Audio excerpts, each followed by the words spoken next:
What is the Bill Simmons Podcast? Oh, yeah. It ain't over, mother.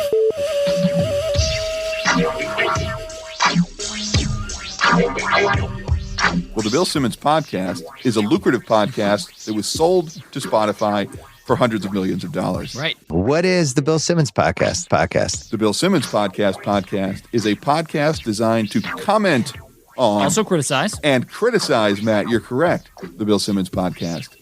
Therefore, it should be immune to copyright violations. You weak-kneed sisters at Anchor. Please don't flex, Spotify.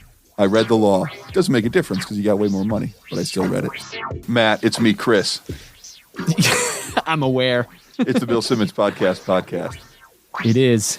Matt, there were 3 podcasts last week, but there's something weird with the timing, so we're just going to do 2. Okay. It seems like an appropriate return to action for the Bill Simmons Podcast. Half-ass. Sideline no more. Wait, are we not going to address the elephant in the room, Chris? What elephant, Matt? On November 10th, you mean the fact that we were censored by Spotify's dubious threat of legal action? Yes. And Anchor bowed down to their Swedish corporate overlords? Spineless jellyfish. Swedish jellyfish. Is that the kind like in some kind of brown gravy? No, Matt, it's the kind that you can never get out of your teeth.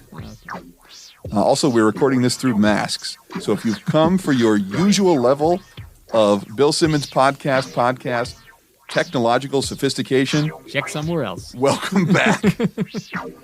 Here are the podcasts we're going to make fun of. Comment on and or criticize. That's what I mean by make fun of. Yes, very specific. On November 10th, your favorite guest, Old Dad, and then also Matthew Berry. And on November 13th, Kevin, most punchable face at the Ringer Clark, Claire McNear, and also Bill just talking by himself. What a week. Bill's dad and Solo Bill. Solo Bill talking about food, Matt, hits all the checkpoints. It's the Bill Simmons Podcast. You bet. Here we go. Yeah. The bot.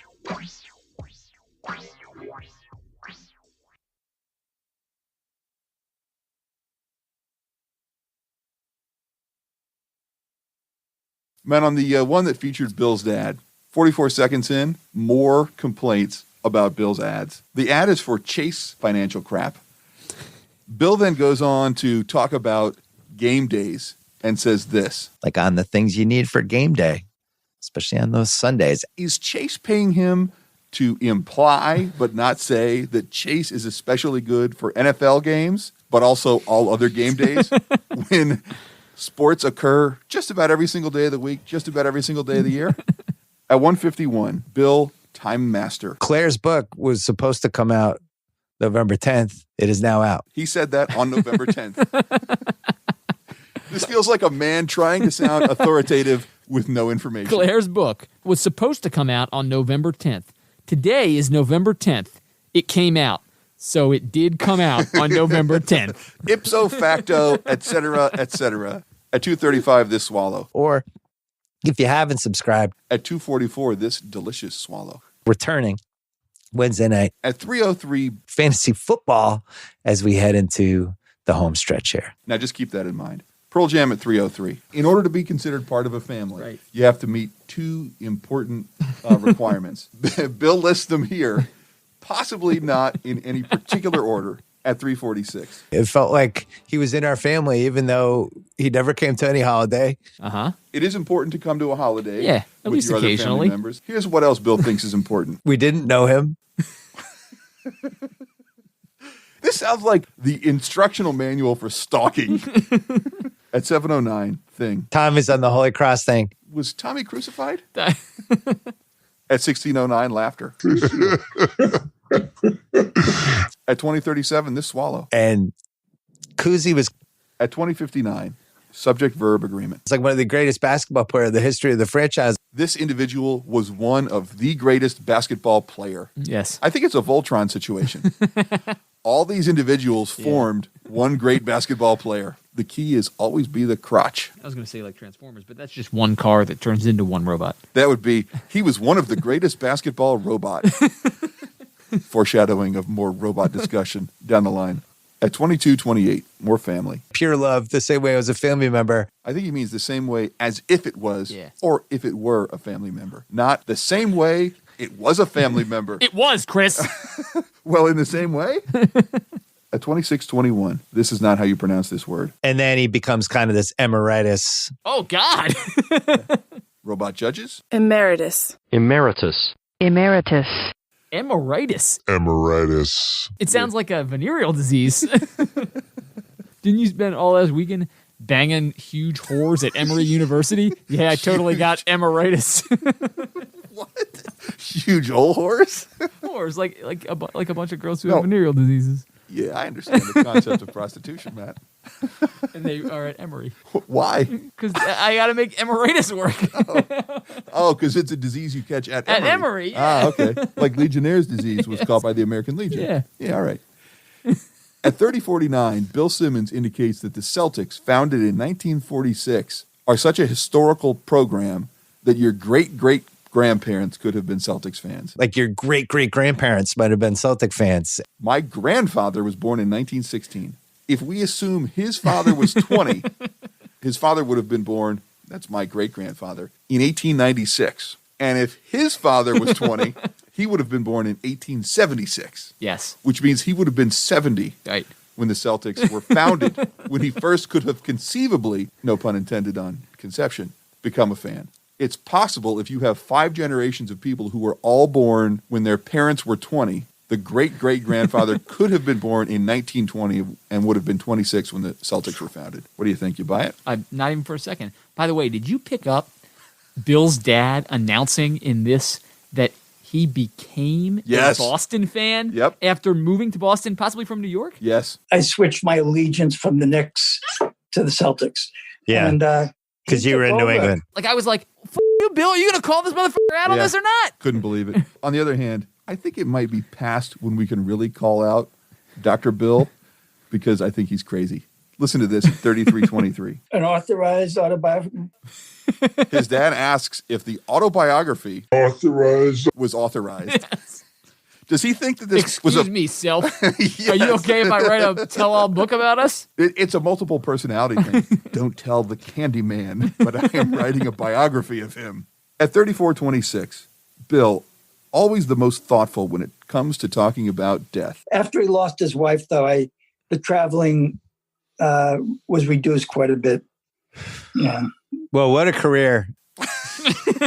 His wife died. Moving on. We'll then move on to this, Matt, at 36 minutes. He won't be at the dinner table for Thanksgiving. It's sad. Yeah. All right. Thanks for coming on, Dad. Yeah, all right. He never was. Also, we didn't know him. Yeah, that's a bummer. All right, take it easy, dude. Now, remember, Matt, how at 3 minutes and 3 seconds, I pointed out that Bill said this is the home stretch for fantasy season? I do. The home stretch here. At 38:05. Matthew Berry texts me and says we got to do our halfway fantasy look at the whole thing, what's going on. So does the home stretch encompass the entire second half of the season? You're just racing home the whole way. Good comeback, Matt. At 41:26, this laughter. At 44:33, I don't think this oil attracts metal. And my dad's an oil magnet. I think he means magnate. Magnate, yeah. Magnate. Magnate. Magnate. Magnate. I think you could pronounce it magnet, Magnet. but I'd choose to go another way. Well, I assume that Bill believes it means magnet. Magnet. Chris, don't you know how old, rich oil barons became rich? They would just walk in fields, and then the magnet would just be sucked up out of the ground to stick and to then their they're like, feet. here's where the oil is. Now I'm rich as shit. At 45:07, Bill is able to simultaneously describe speed and angle. 30-degree mile an hour wind. He either means it was a 30-mile-an-hour wind or a 30-degree temperature wind. Well, maybe it was like at a very acute angle. Yes. The wind was blowing 30 miles an hour. 49:21. Bill tries to take a shot at snake draft fantasy selection, but I think he gets it wrong. For the amount of money in an auction or in a fantasy, if You're either purchasing players at an auction Right. or fantasy generally. Does anyone ever listen to him, including himself? Well, he definitely doesn't. My favorite part of the episode, Matt. At 52:57, Bill tries to make a pizza analogy, which simply never ends. I'll say this about Clyde. He's been like a cheese pizza. Yeah, it's fine. I thought there was going to be some pepperonis. I thought maybe they'd put a little more time in making the crust nice and crispy for me. He's been fine. Because, Chris, you know how the cheese pizza, like how crispy the crust is dependent on the toppings? If you wanted to make a cheese pizza special, say like all-star level, all you need, slightly crispier and pepperoni. But now, Matt, you thought he was done. I wanted more though. I thought I was getting a pepperoni, and I thought maybe they were going to throw a couple mushrooms on there. It just didn't happen. Matt, I would like the best pizza I can imagine. It includes this: cheese, one or possibly more pepperonis, several mushrooms. No, a couple. And crispy crust. Hall of Famer. At 58.27, this laughter. That's ridiculous.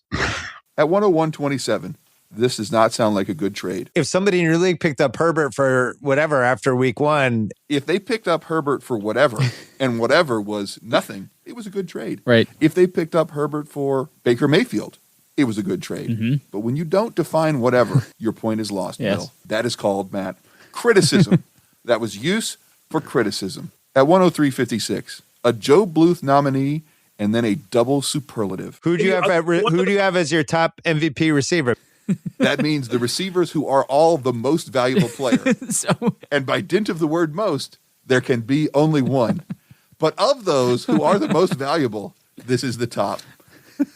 they are all the most valuable players in separate sports, and then they are stacked upon each other. Oh. And whoever is on top is the top most valuable player. I thought you were going to say So it's like we had Mike Trout, Giannis, NHL, and Lamar NHL, Jackson. all those people. Yes, are all wide receivers. Oh, is it what? Well, the whole analogy falls apart. Well, this is what I think it is, Matt. They're MVP receivers, meaning they're the most valuable player receivers for different years. And they are toys that spin. At 112.04, I think this has to be brain damage as a result of talking to Bill too much. Like, he's fine. Like, so he is wide receiver. Just a pause. That was the whole pause. Could have been edited out by producer, engineer, editor, cousin Kyle, but wasn't. At 116.56, this laughter. No, exactly. So, like, it's like you're like, and you're finally like, oh my. Matt, do you like that one kind of Miller beer that is not regular Miller, but is not the Miller that has high in the name? Miller Life? Weird that you say that, Matt, because that's exactly what Bill says. At 117.58, Miller Lite has always believed in this. it's Miller Lite. It's the original light beer, and it's Miller Lite, not Miller Life. Miller Life. He maybe is thinking of Miller High Life? He is. What are the characteristics, Matt, of a good beer to you? Flavorful, Okay. good carbonation. Would it be that the beer is willing to put out? No, I would never think about whether or not I wanted to the beer. Here's Bill's list at 18.15. The smoothest, You like a smooth beer? Smooth, good. easiest. Yep. Okay. Well, now it's getting weird. I like a nice smooth beer that is also easy. So far, it also could be describing the way Bill likes women. And Smooth- finally? smooth and easy. Just reliable beer. What does it do reliably? If we're talking about a reliable drink, aren't we going to go with a malted liquor? At 119.51, this laughter. At 120.57, this laughter. And the other. At 124.03, from Matthew Berry, Out of Context Theater. That can handle a load. At 126.10, Matt, wasn't this the name of your emo band when you were in high school? To my eternal nightmare. My eternal nightmare. I like it. It's pretty good, right? But I feel like it would be like emo core. Like there would be a lot of screaming. Sure. At 138.26, this Joe Bluth nominee. Which is what coach this year? At 138.34, In Context Theater. I like that Matthew Berry was like, Who has just deliberately stuck it in the buttholes of fantasy owners everywhere? okay. Yes. That was the beginning of Matthew Berry's eternal nightmare. When Bill asks Bill to rate Bill as a fantasy commissioner, Matt, at 144.26, you'll never guess what grade Bill gives himself. Like, we started this keeper league. I'm the commissioner. It turns out I'm a wartime commissioner. I'm not a peacetime commissioner. I'm not. When things get tough, I don't fall apart. He's great. He's the best. At 145.18. Yeah, I'm all about fairness. Except when someone wants to comment on or criticize your work. In that case, fairness out the window. Maybe you should get Max Lieber, the man who complained on Spotify's behalf to Anchor, effectively censoring the Bill Simmons podcast, to join you in your fairness, Bill. I'm all about fairness. Yes. Or maybe you're just a punk. Fairness. Matt, as foreshadowed earlier, do you know what bot is short for? Robot? Matt, based on the way Bill uses it here at 147.20, that can't be true. We call it the sarcastic robot bot. It's a bot that is a robot, and it's sarcastic. The best part is he says robot. Robot. Because it's almost like in his head, it was like, well, I can't say robot bot. So I have to change the end of robot slightly so that it won't sound like total and utter nonsense. He really should pronounce it robot butt. Yes, right, yes. Very Zoidbergian. But Matt, he's into it because he repeats it here at 147.49. Wow. And it's been this running joke about this crazy robot bot. Do all the people who are joking with Bill about the robot bot say to themselves, does he know he keeps calling this thing the fucking robot bot every time? What an idiot. Robot bot. Maybe it's like stick it right in the robot hole bot. Yeah, it definitely isn't. At 148, he managed to combine food talk and the aforementioned robot bot. Almost like spice on a pizza from 1 to 10. It'd be like, give me the 10. Let's get the meanest version of the robot bot possible. I just over and over again. The robot bot explanation takes a back seat to him thinking, I want to think about a food that is spicy on a scale of 1 to 10. Pizza. Wings, Indian food, Mexican food. No, pizza. Where's he getting these spicy pizzas? And I assume, Matt, they have one or more pepperonis, several mushrooms, and a crispy crust. I'd like a 7, please. Excuse me, sir. I think you might have been hit in the head. We're a fucking Pizza Hut. At 148.27, this laughter. In a day and a half.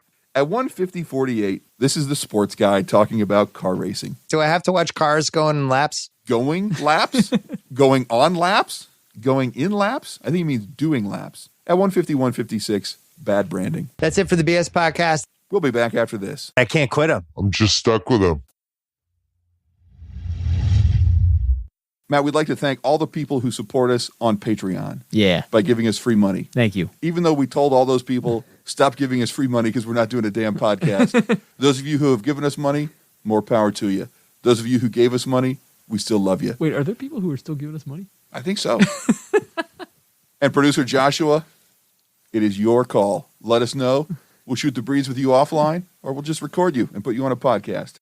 Have you noticed, Chris, that they have this one ad, and I can't even remember what it's for, which means it's very effective.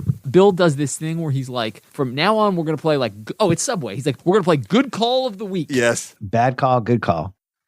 Let's look at 2 of the good and bad plays from last week. And then he talks about a call. except Romeo Crennel? They keep The making Texans overtime? They keep using the same one. Yes. But it says last week, even though that is now 3 full weeks ago that Yes. those games happened. Yes. This week's bad call, Romeo Crennel going for 2, up 7, sending the Texans inadvertently into overtime. Who thought it was a good idea to bet on the Browns against the Steelers? Yes. This week's good call, if you thought the Steelers were going to crush the Browns, because guess what? The Steelers always crush the Browns. I Browns- guess people 3 weeks ago, Bill. God, they're just mailing it in. Matt, the second, well, actually, it was the third podcast of last week, but it's the second one we're going to talk about. Featured Kevin Punch Him in the Face Clark, Claire McNear, and also Bill Simmons. At 2:55, Pearl Jam. At 4:58, more food talk. It's more fun when Chef Russell Westbrook is in the kitchen and he's cooking crazy stuff, and a lot of it's unedible, and you can't believe that he made 39 meatballs when you only needed 15, and all the things that Chef Russell Westbrook does. I like how he could have that just makes been like, total sense. first of all, it's inedible, not unedible. A lot of it's unedible. But I like how he's like, I'm just going to keep going with this great analogy. How many meatballs would the table like, sir? Well, between 15 and 20. He made 39 meatballs. Made 39. Uh-oh. Is that how meatball making works? Also, he's like, the things he made are inedible. Like meatballs? Gag a cat. At 8:06, a swallow, and also using the wrong word. Would you rather play Rozier, I don't know, 38 million for the next 2 years, or would you rather play Russell Westbrook 132 million for the next 3 years? Are you going to play him money? Nice job, producer. Matt, when you smell something bad, what do you think you say? If someone offers you something Oh. and then you smell it and it's bad and you would rather not have it. No, thank you. Very close at 8:23. And they end up saying no thanks. No's thanks. At 14:01, missing C. The Houston owner maybe wasn't ecstatic about. I think he was trying to say aesthetic. Maybe we should ask the robot bots. Ecstatic. Ecstatic. Ecstatic. Ecstatic. At 15:10, subject-verb agreement, sort of. We have three guys who need the ball who are amazing scorers. They are an amazing scorers. I don't know how we can reconcile this one, man, honestly. There's no way. We could use the Voltron solution, Matt, if he had just said they are an amazing scorer. Right. But when he said they are an amazing scorers, at 15:48, Bill has always had trouble with Westbrook and words near Westbrook. And then we actually build around Westbrook. Build a wound Westbrook. They are going to wrap some cord around something, Okay. thereby winding it. Got it. There's a Close. book, and it is not east. Yes. At 16:19, this swallow. Gets out. It always comes out like At 16:36, this swallow. out there. Try to get some momentum. At 24:18, terrific out of context theater. I am in the Chicago should go for both balls camp. I think that would be really fun. Only way to do it, Chris. Why would you bother with one? That camp sounds weird. That's the kind of camp where you definitely want to bring a legitimate sleeping bag, not just like a blanket. At 24:56, this swallow. So my prediction, I think it's Now, Matt, for some reason, the Bill Simmons podcast jumps ahead 19 seconds so that the time I recorded was off. So we'll just use what I use. At 29:21, Bill uses corollary wrong. it's basically the Lamar Jackson corollary. At 40 minutes and 1 second, Bill says these two things, which mean opposite things. So they have a couple easy games left. They have, well, at Denver's not easy, but Denver's look terrible. They have easy games left, among them Denver, which is not easy to play at, but they are bad. So which is it, dude? At 40:48, Bill tries to sound like a regular Joe, then continues to try, but fails. I remember when I was in college and then after living in Boston, Michael Jordan, Gatorade. Matt, if you have Gatorade and it is present and potentially refuses to leave, you end up with a situation like this at 41:01. The Gatorade was always lingering around with him. Wait a second. Matt, what's that over there behind that chair? Oh, shit. Can somebody please get rid of the Gatorade? The Gatorade was always Lingering. around with him. At 41:32, this swallow. Casey, Pitt, Balt. Those three are in. At 44:40, unnecessary article. Casey, Pitt, Balt. Those three are in. At 46:29, unnecessary article. At the plus I love 180, I Miami. like that. At 48:22, bad branding. In classic BS podcast, Matt, one of the things I like at 57:53 about an online casino is that they are able to deliver my winnings in a manner that ensures that I actually get them without harm being done to me. Yes. they even get your winnings safely in as little as 24 hours. Thank God. Is it like a callback to the old like bookies will break your legs thing? I hate it when you have to run a gauntlet in order just to get your money. At 59:27, random thing. Saving a disastrous thing. At 59:55, it's one thing to be kicked to the curb, but this has got to be even worse. People have just kicked them to the side of the curb. Well, I guess depending on which side. Like if you're at the side of the curb that's closest to the road, it's like you just barely got there. Oh, I think it's where you stand on the sidewalk, and the closer to the road you kick them, the worse it is. Oh, okay. If you're at the side of the road that's closer to the sidewalk, great. If you're almost in the road, that's the worst Bad. side of the curb. At 1:03:48, unanswerable questions. Is Nephew Kyle still awake? Nephew Kyle? You there? By the way, Matt, nephew Kyle never answers. At 1:07:09, is this a thing gamblers actually say? Might have to put some wood on that one. I've never said that. Do gamblers don't put wood on things? Man, I know if there were two things I was going to choose to have if I were trying to survive a desert, it would be this at 1:09:50. Gatorade. They're the guy in the desert who just got a bottled water and some saltines, and they feel like they've won the lottery. And Nothing like dying of dehydration and getting a delicious sleeve of saltines. Also quality swallow.